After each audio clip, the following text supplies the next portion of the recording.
అనారోగ్యంతో బాధపడుతున్న భార్యను రోడ్డు పక్కన వదిలేసి పారిపోయాడు ఓ భర్త.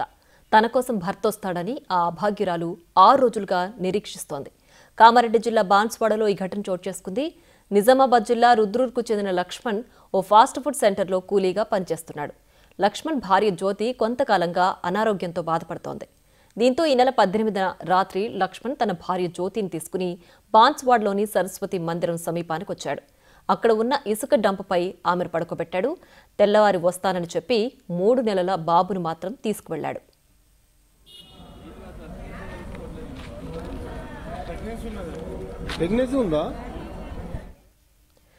తెల్లవారుజామున వస్తానని చెప్పి వెళ్లినవాడు ఇప్పటికీ రాలేదు. ఆరోగ్యం పూర్తిగా క్షీణించి నడవలేని స్థితిలో ఉన్న జ్యోతి చలిలో ఇసుకపైనే గడుపుతోంది. అక్కడ ఉన్న స్థానికులు దీనిని గమనించి రోజూ అన్నం పెడుతున్నారు. ప్రభుత్వ ఆసుపత్రిలో చేర్పించేందుకు ప్రయత్నించామని, కానీ వైద్యులు చేర్చుకోలేదని తెలిపారు. మంగళవారం కొందరు 108 అంబులెన్స్కు సమాచారం ఇచ్చారు. అంబులెన్స్ సిబ్బంది తక్షణమే స్పందించి జ్యోతిని ఏరియా ఆసుపత్రికి తరలించారు.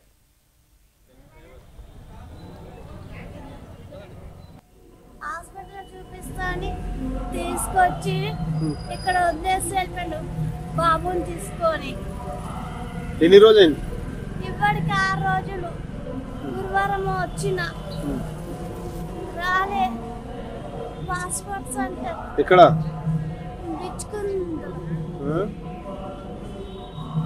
మీ అత్తగారు ఎవరు? రుద్రూరు. నీది ఎవరు? రుద్రూరు. వస్తుంటున్నాడు రాలే. మా ఆయన వచ్చి హాస్పిటల్ చూపిస్తాడు. చూపిస్తాడా? చూపించుతాడు. మరి ఇప్పటిదాకా రాలేదు కదా? వస్తాడు, ఇవాళ వస్తా అన్నాడు. అప్పటికి వచ్చి చూపిస్తాడు.